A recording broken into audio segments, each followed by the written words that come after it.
Michelle Browning-Coughlin, and I am the founder of MothersEsquire. And I'm so happy to have Bobby and Stephanie here with me today. And I'm going to ask you all to introduce yourselves in just a second, but just wanted to just give a brief introduction about MothersEsquire and of myself. I'm a partner in a mid-sized regional law firm in Kentucky, and I practice intellectual property and technology law. I have two kiddos, 15-year-old and 13-year-old. That's the purple hair, having some fun times at home, trying to make the best of us going through this time that we are all going through together, which is part of what we're going to talk about today. And so I am so thrilled to have you all here with us today to talk to our members of MothersEsquire, and which is, as you all know, a nonprofit organization. We're about 5,000 members of mostly current moms, some moms who are gonna be moms, law students and lawyers.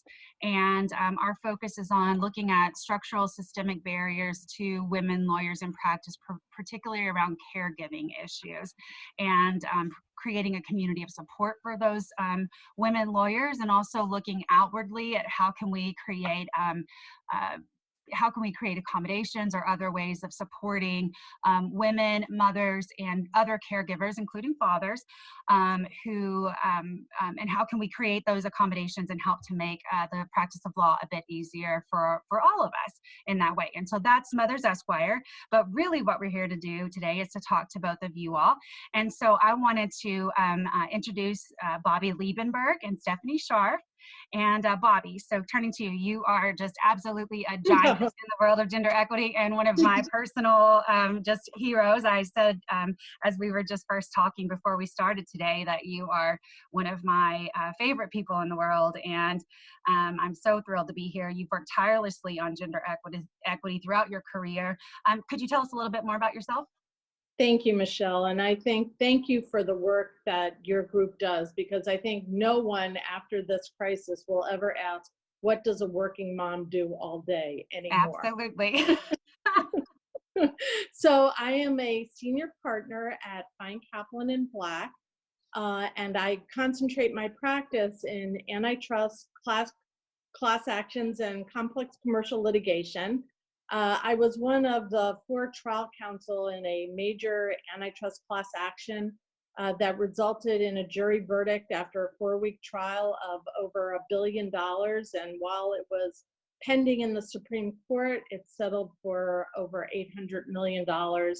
And I also represent Fortune 500 companies on the defense side in antitrust class actions. I also am now a principal of the Rebbe Group, and we'll talk a little bit more about what the Rebbe Group is doing. In addition, I have twice chaired the ABA Commission on Women in the Profession. I chaired the ABA's Gender Equity Task Force. I was co-chair with Stephanie of the Presidential Initiative on Long-Term Careers for Women in the Law, and also chaired the ABA Initiative on Gender Equity. And I have really spent my entire career making sure that there is a level playing field for women lawyers to advance and to ensure that they get fair compensation, fair credit origination and allocation, fair opportunities to work in flex time and part-time situations without stigma or any repercussions to their career. And of course, looking at the unique experiences and burdens that women attorneys of color face. Wonderful. Thank you so much. And Stephanie Scharf, you too have been a tireless gender champion. In fact, you just completed a 3-year term as the prestigious chair of the ABA Commission on Women in the Profession, doing this critical work that Bobby has also just talked about for women in our profession. Do you mind to tell us a little bit about your practice and your background in this area? Thank you, Michelle. And I'd like to begin by complimenting you on what a fabulous job you've done in developing this whole site and this whole network of women lawyers. It's really renowned at this point, and kudos to you. I've been very fortunate. I'm a social scientist turned lawyer. For many years, I was a partner in 2 now global law firms. And about 10 years ago, I founded a majority women-owned law firm. And throughout my career, I've always represented companies, entities, agencies in complex litigation. And I very much enjoyed practicing law. But what I began to see, even as an associate and certainly as a young partner, is when I started to practice law, there was a big emphasis, and still is today, on justice. But what I saw inside firms was less justice for advancing women and people of color. And I thought that I could contribute by using my social science background, not to generate anecdotes, not to generate stories, but really to give a national picture of what's going on in firms with women and minority lawyers. I founded the NAWL Annual Survey, which became really the gold standard for how women were doing in big law. I've done a lot of other surveys, some more recently with Bobby. We did the First Chairs at Trial study, another database survey of what role do women play at trial. We just finished Walking Out the Door, which is a special survey, a multidimensional, multi-perspective survey on how women are and why women stay in big law and why do they leave. And it's just been a very gratifying experience to be able to put all these skills together and to help people. I've made wonderful friends and wonderful colleagues, and I just feel very fortunate to have had the career that I've had. Yeah, it's just amazing to hear, and all of the work that you all have done. And I'm excited to talk about some of those, some of the studies that you all have both referenced here today. So in fact, in just a few minutes, I would like to talk a little bit more about one of the studies that you referenced as part of that initiative on achieving long-term careers for women in the law. But first, the Rebbe Group, which both of you are principals in, just released a really relevant report right now called A National Survey on the New Normal of Working Remotely, Best Practices for Legal Employers During the COVID-19 Pandemic. So as you know, many legal lawyers and legal employers have made this just what is a seismic shift for so many of them to shift to working remotely. It's been really dramatic for so many lawyers. I know for many of them, they just hadn't had the experience with working remotely, hadn't had the experience with using a lot of the technology, and it's just been a really big shift and a big adjustment. So can you tell us what the Rebbe Group goals were in gathering the data, what you, and gosh, you got it together so quickly in response to the pandemic and got this study out so quickly, which is great. So what did you think would be important at the outset of the study? What did you find? And Stephanie, do you mind us to start on this question? Sure, and thank you. And I'm glad you mentioned the Rebbe Group. Like Bobby, I am a founding principal, and we are dedicated to helping businesses, law departments, and law firms achieve growth, organizational excellence, develop talent, all based on really a platform of diversity and inclusion. And what we bring also is a 360 perspective, so that some of us are from corporate law departments. One of our principals is the former head of HR for several very large companies. We have a communication specialist. We have two of us who are steeped in social research, and all of us really have a focus on using data in order to develop strategies and implement strategies and make change. So this first, we just launched about a month or so ago. And this survey was what I like to call proof of concept. What we did is we saw a need. We saw people floundering, friends, associates, kind of the blogs, the journals about the law, and people had a desire to know, not just by guesswork, not just by intuition, but what is happening in the world and what do our teams need? What do employees need? What do leaders need? So we decided to mount a survey. We did it in less than 5 days. We designed the survey, we fielded it, we analyzed it, and we reported on the first national survey of the legal profession concerning support and services that make this new normal of remote working work most effectively. And again, proof of concept, we used data in order to develop best practices for employers and also for people who are at home. And so one of the things that we talked about that we felt was really important was the importance of communicating at all levels, communication among leaders, communication between leaders and team members, communication among team members about not just the work, but how are people doing? What do they need? Where are they struggling? How can we help you? Very important to keep teams engaged and to keep people from not feeling isolated, not feeling alone, feeling, you know what? I'm with a great team, a great firm, a great department, and they support me, and I'm happy to support them.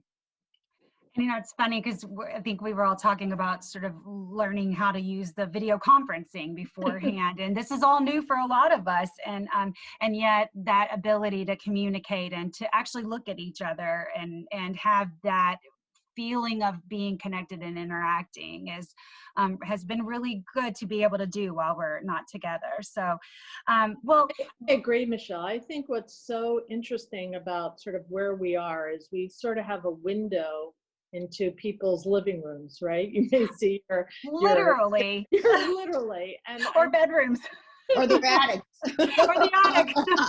But I think it's causing conversations that teams and lawyers really haven't had before. And the use of emotional and empathetic communication, again, something that's not routine in a law firm, in terms of making this connection, as you just said, so that lawyers are really interested in the family life of their team members. They really care about what is happening to them, what are the personal issues that they are now facing. And I think at the end of the day, that is going to create greater loyalty and greater collaboration and collegiality. So as one example, if I may, Michelle, as one example, I operate in a small firm, and there are probably 20 people total, lawyers and staff, who are in one locale. So twice a week, we have a group Zoom call, not about work, but about staying connected. The last time we had the call, we had a pet introduction. We all had our pets on our lap or at our side. We introduced the pets to each other. We told a cute story. It's very engaging and very endearing, and it really keeps us together. And that's what it is, twice a week. And it's so funny. That was actually what you just said was one of the things that I was going to share too, based on what Bobby said, is I've had some colleagues tell me about how what I think in other cases people might have considered an interruption or embarrassing, where their dog would start barking in the background when they're on a call, but instead their client will say, oh yeah, my dog's barking too. And what you said, Bobby, is that becomes a point of conversation and connection that they might not have normally ever had before, of really inviting the client and the attorney into each other's lives in a way that they hadn't before, in a shared way that is new. And yet it's going to build a relationship that they hadn't had before. And we were joking about my daughter coming in with a staple stuck in her finger earlier. And, but still it was that moment where the other person on the call with me, it was also a mom, and we just, we were like, okay, we'll come back in a minute. And that actually turns to the next question that I had, which is, for many of us, and then particularly in MothersEsquire, moms and caregivers have been doing remote work for a long time. And in some cases, they've actually been looked down upon for needing or desiring to do that remote work. And yet, kind of wonder if this is going to be a moment of very positive opportunity for that. There was, in fact, a recent editorial in the New York Times called "What Moms Always Knew About Working from Home." And the author of that editorial focused on how she hoped that working from home would actually this new normal that we're in would actually begin to remove barriers for many professional mothers and caregivers by understanding that remote work can be done, and it can be done really, really well. So I wondered if you all felt that some of the study, any of the findings that you had from the study would be helpful to mothers and caregivers. So And first, Bobby? I think one of the most significant findings out of our Pulse survey was that there were no gender differences between male and female in terms of working remotely. They were, both men and women were obviously all working remotely. And I think it emphasizes and shows when there is no stigma, there's a mandate, that it is a completely normal, routine way to work. And I actually think, to your point, Michelle, moms are in the best position actually to help transform the legal profession into dealing with the new normal and what is going to happen when we ultimately come out of our quarantine. So I think one, that was a very important. A second finding was that 42% of our respondents reported that there had been sort of a decline in work. Mm-hmm. And obviously that's something that you would expect with courts being closed, depositions being postponed, etc.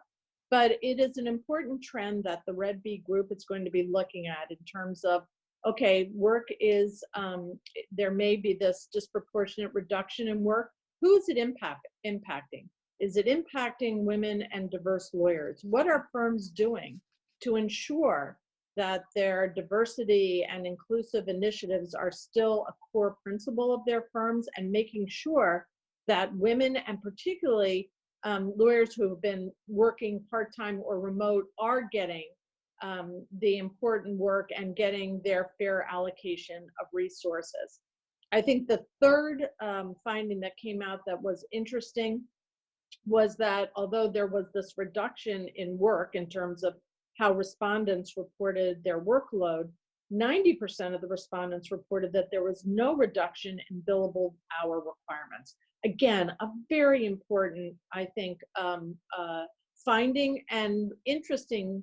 We had both a quantitative and qualitative question part of the survey, and part of what the respondents spoke about anecdotally was that they wanted to see their firms respond to really working onerous billing work requirements, mm-hmm. and to understand how all lawyers are juggling, homeschooling, taking care of young children, trying to find a place in the attic to work where no one else is working. Precisely. Having access to technology. All of these are new issues, and again, a lot of women who had been working remotely already had that. And most importantly for me, I think it's, that a lot of the impetus for working remotely came out of women's initiatives actually in the 90s. Mm-hmm. And it somehow only got, was available to women. And there was the stigma of that this was really part of the mommy track. Yeah. And I think you're going to come out of this with firms really recognizing the incredible benefits of how you can be efficient, productive, as long as you have the tools and the resources necessary to be able to do your work effectively. Yeah, I think that's interesting. And I saw another article that actually sort of referenced some of the even potentially overhead cost savings that firms and legal employers might begin to see if they could see that that this could work for people if they had the right tools and the right support. That they may actually see this as being such a positive benefit for people. The other impediments, of course, has been, especially for women in terms of advancement and compensation, is the requirement of face time. Right. And so we know from a great deal of research that managers actually favor those employees where they see their faces constantly, and that workers that do work remote are considered less committed. And I think, again, I'm hoping that this experience is going to completely change that paradigm. Yes, I hope so too. Let me add to that, because at the Rebbe Group, we've been doing a lot of strategizing and thinking about what is the future, the near future going to look like. And I agree with Bobby that this time of remote working, and after all, our survey came out 2 weeks ago, and by then, 96% of everyone in the legal profession nationally had switched to remote working. So this is something that has now been with us for several weeks. It's going to be with us for a period longer. And we think as businesses and law firms come out of it, they'll begin to say to themselves, well, what is the new normal going to be? What are we going to go back to? The economics of working remotely could be very positive, but it's not just turning on a switch and making an economically based change. All the types of support, all the methods of keeping people engaged, all the ways of communicating, lots of HR issues, lots of communication issues, lots of strategic issues. We're already beginning to pull that together because we think there's going to be a great taste to have advice and counseling about how to make it work. And let me just also add on to something Bobby said. For many years, firms, well, initially did not permit part-time or flex-time work. And even today, some very major law firms and many small firms don't like flex-time or part-time. Well, now that 96% of the legal profession has been experiencing all sorts of time, flex time, part-time, in time, out time, I'm very optimistic that firms will begin to rethink what it means to work, what it means to work full-time. Is full-time always required, or aren't there periods of time in a career when people can step back a little and not be treated like they fell off the face of the earth, but keep going, stay engaged, and contribute to their employer's work and keep part of the mix? And ultimately, if they end up going full-time again, everybody wins. And there's so many times when those kinds of opportunities like flex time or taking some time off are attributed to mothers or women, and it gets a somewhat negative and stigmatizing impact, and yet it can be something that can be so beneficial for all of us. And it's not limited to women, and often men feel reticent to be able to take advantage of something that might be very helpful to them in a myriad of ways. And so I think that it will be very wonderful to see how this could come out in impacting all lawyers. The Bob Carlson, the most recent president of the ABA, spoke so eloquently and personally about wellness for lawyers, and being able to open up the idea of lawyers sort of assessing what their career path looks like, and what they need from their career, whether they're men or women, is going to be, I just think there's a lot that could come out of this that could be very good in terms of looking at what's going to be a better fit for you for your career, no matter what your gender. So I think 2 points to follow up with what you said, Michelle. One, when men take part-time or flex time or paternity leave, they do get stigmatized because their behavior is counter to their gender stereotypes. And we know when these types of alternative work arrangements are normalized, like when you look at the Scandinavian countries where men take paternity leave, it's mandated, that it is completely normalized. And I think we are going to come out of this with people realizing not only just that you can do this, it can be more efficient to do it. I think there may be recalibration of billable work requirements. Maybe we will now put a premium on efficiency, because I think what working moms have always shown is that they work more efficiently and creatively. One last thing is that the Rebbe Group is going to be really focused on is in the financial downturn in 2008 and 2009. We did some, Stephanie and I had actually done some survey work and found that the brunt of who was actually let go were part-time lawyers. And of Mhm. course, the majority of those lawyers who work part-time were women. 50% of women equity partners were let go, even though they comprised just 16% of all equity partners at that time.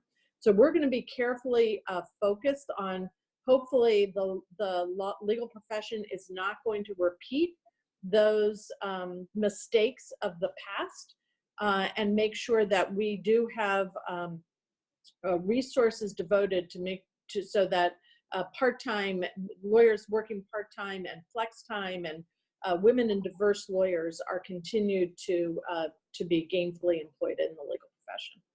Oh, good. That's really key to hear too, because I did wonder, and I think you've addressed a bit of that there is, you know, anecdotally, well, I wanted to go back to something you said earlier. You know, for me, I had, throughout my career, I've had times of working remotely or working from home. I've had to, just because of having kids and so on. And so I came home and didn't miss a beat. I billed my normal amount of hours less, and plus my practice area allows it. The USPTO is still open and moving, so I'm not a primary litigator, so I was able to just move on without really missing a beat. So, you know, this was not a super difficult transition for me. However, looking at some of this and some of the anecdotal experiences I'm hearing, some people find this, you know, really frustrating or don't like the technology and that. And I was worried whether there might be some negative outcomes of this that might taking away from the ability to have more remote work or more flexibility options. And I hear you saying too that there, you know, we don't want it to end up having the implications it had in 2008. So it sounds like you all are going to actively be working towards making sure those don't happen. Any other thoughts about that? About any potential negative implications of this time? I think the one thing, and I'm sure it's something the Rebbe Group is going to be writing about, and that is the importance of boundaries and respecting people's work-life struggles during this pandemic. It's something that I don't know always is at the forefront as people do work remotely, in terms of, you know, if you are up in the middle of the night and send an email to someone, make sure when you pose that you don't expect an answer, that you're not expecting people to be up all night. Unless something is truly time sensitive, be respectful of the weekends, of that people are juggling, trying to get dinner and all of these other responsibilities. So I think these types of boundaries are going to be more important than ever. And I think I'm hopeful that you'll see sort of not infringement in terms of this 24/7 response in the legal profession. Yeah, that is something that we're going to be working on in MothersEsquire too, is some more sessions for our members about some of the challenges of working from home. That there are some really good benefits, but there are some things about, you know, like your days and nights all bleed together, and how to manage some of those kinds of issues. But so we know that there have been some overall positive opportunities and lessons learned. And Stephanie, I was wondering if you had anything else to add about some what you see as being really possibly the most positive, exciting opportunities that you think may come out of this for you know, all lawyers and moms in particular, or maybe we have a large segment of solo and small practitioners and women-owned law firms. We have a very large segment of women-owned law firms, and actually Bobby and I are both very good friends with our friend Nicole and the women-owned law group, and so, you know, that we have a large segment of women-owned law firms in our group. And so, you know, I think there's a lot of positives that are going to come out of this, and I wonder what you might say about what you see from your study. Well, you know, I think there is a lot of positive opportunity here for solo and small firms, because in this era of remote working, they can show that they can keep up with the big guys just as well as anybody. And to some extent, the larger the firm is, the less nimble it will be, and the harder it is to change all of its structures. It's kind of like the Titanic. Not necessarily the case, but often the case.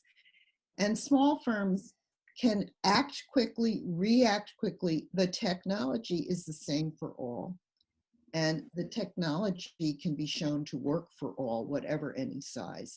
And the kinds of team engagement that's so much easier to do with a small firm. It doesn't have the layers, it doesn't have the structures, it doesn't have the administrative departments overseeing everything.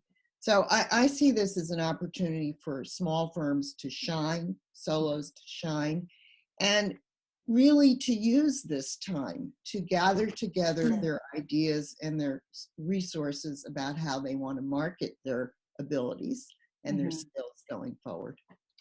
Well, I just have to say, I thought the Rebbe Group just did an amazing job in getting this data together, and in so quickly and clearly needed data, because I think, you know, the Twitter sphere and on Facebook and in all the Facebook groups, you can just see and feel the palpable nature of people feeling a bit overwhelmed at times about not knowing or feeling confused, not knowing when it's going to end, and feeling that disconnection. And so I think really gathering the data around that was critical, and it was a great report. I'm going to be sharing that report with this video so that everybody can read the full report. So I just want to say again, thank you all so much for putting that together to give us a better ability to serve our clients the way that we want to, both technologically and then also emotionally, mentally, so that we are prepared to do the work that we strive to do every day. But while I've got you, you know, I cannot let us leave without doing a quick overview of the thing that I am so excited about and just love, which is this 4-part study. I mean, you all have done so many studies that are so critical to women in the law, but this recent one, which I had the great fun of being at the ABA, that the meeting when you all were first talking about the data when it was just being gathered. And then just after the Walking Out the Door study came out, it's called Walking Out the Door, the Facts, Figures, and Future of Experienced Women Lawyers in Private Practice. After that report came out, I had this awesome opportunity to be interviewed for an article with law.com and then be on a podcast talking about it. And one of the key factors in that study that you all found that's really relevant to our audience is the fact that the highest ranking reason why experienced women lawyers cite for leaving their law firm is caretaking commitments. I mean, there's many other factors, of course, and there's a lot of critical data in that study. Data, again, being a key issue, and that ties this study to also what you're talking about Rebbe Group. I'm hearing a theme here for you all, right? And so, but about almost 60% of women mentioned this issue. And then what I found so striking, of course, was afterwards looking at the comparisons, striking and not at all surprising, was that women felt that it was so many more women felt it was their full responsibility to manage the caretaking responsibilities, where literally like 1% of men listed it as their caretaking responsibilities. And so when you would see that, it was so, you know, striking about how this would, along with so many other factors, end up being that phrase that you all use, that is the one that I also have used. I probably got it from you all, which is that death by 1,000 cuts. And so I wanted to hear if you all would talk about this Achieving Long-Term Careers for Women in the Law initiative and the study. And Bobby, do you mind to talk a little bit about that? And Stephanie, you can add after if you would. Sure. The impetus for the study, I think, was that there's a common assumption that the great departure of women from law firms is at childbearing years. And again, that is when women begin to leave the law firms. But what was interesting about our data is that about our study is that the data showed that actually the big stampede out of the profession is at age 50, when women should be at the prime of their careers in terms of both leadership and compensation. And so we wanted to explore what were the reasons and the factors as to why experienced women lawyers, meaning women lawyers who've been practicing 15 more years, were either deciding to remain at their firm or to leave. And were they being given the same opportunities to succeed and advance as their male colleagues? And that was, of course, much data-driven to show the differences in the everyday work experiences between experienced women lawyers and their male colleagues in terms of just being mistaken for a lower level employee. I think over 80% of our respondents, compared to like 0% of men, had been mistaken for a lower level employee. And not to interrupt your thought, but have you seen the T-shirt that's on MothersEsquire site that says, "Yes, I am an attorney." Yes. That's our #1 T-shirt. So yes, anyway. exactly. Yeah. In terms of compensation, access to business development opportunities, getting sponsors and mentors, it was all of these factors that, as you said, and as we describe in our study, it wasn't just one thing, it was this death by 1,000 cuts that led women to think, I'm not sure that I want to continue in this job where I'm not getting paid. My efforts and my contributions are not being rewarded or recognized, and I am at a position that I can make a move. Mm-hmm. And so that was really the first. This walking out the door study or report is actually the first in a series, right? Are there going to be some additional studies coming out at some point? I'm going to let Stephanie talk about that. But I do want to say, in terms of the first part of this survey work, it was done in conjunction with ALM, who collaborated with us on the survey. It included lawyers really at the 500 largest law firms. It included male and female managing partners, as I said, male and female lawyers who had worked more than 15 years. So the walking out the door is really based on the data from that joint collaborative survey. And then there are 3 other pieces, and I'm going to turn to Stephanie to explain those. I glitched out. Am I back on? Yes. Yeah. So let me just add something about walking out the door, and then I'll talk to you about the overall initiative for long-term careers of women in the law. One of the things, in fact, it is unique to my knowledge about research in the legal profession that we simultaneously gathered opinions and experiences from experienced women, experienced men, and managing partners. And many of the results were a surprise. And one of the results that is very striking is how managing partners and men believe their firms, many large firms and mid-sized firms really, are doing fine in advancing women. But if you talk to the experienced women in the firm, they don't agree. They think the firm could do much more. And we've had many managing partners tell us that that part of the study was eye-opening to them. And it also exemplifies how it's not just talking to each other at the top that can cause a firm and firm leaders to understand what's going on.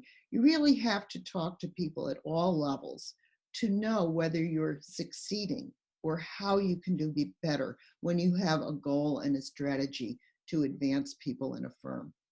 And that's one of the really an impetus as well generally for the American Bar Association initiative on long-term careers for women in the law. Bobby and I co-chair it, and we are such strong believers in data that we felt the core projects should be data-driven. So walking out the door with this multidimensional perspective is the first published study. Very soon, the second study is coming out.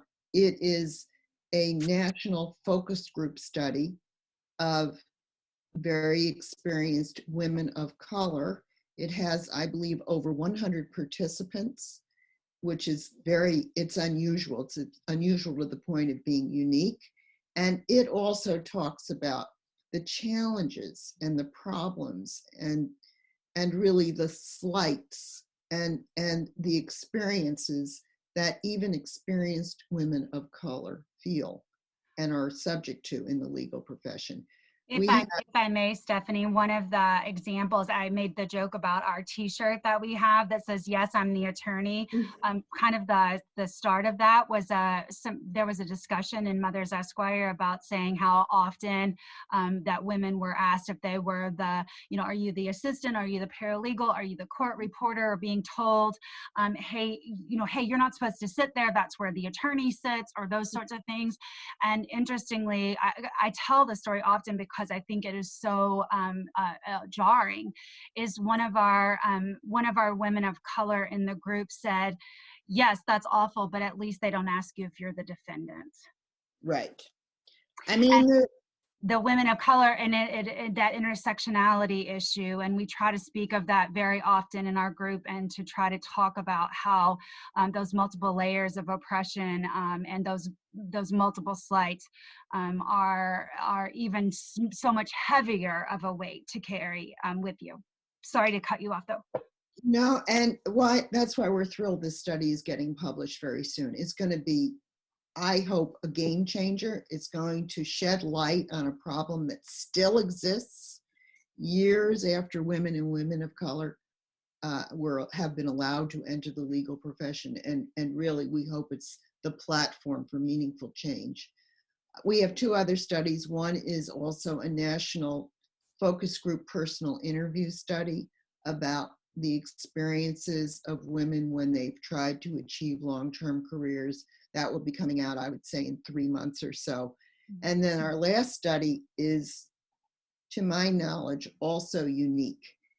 It tracks graduates of law school from 20 to 30 years after graduation. And for the first time, we have a good basis for understanding career trajectories.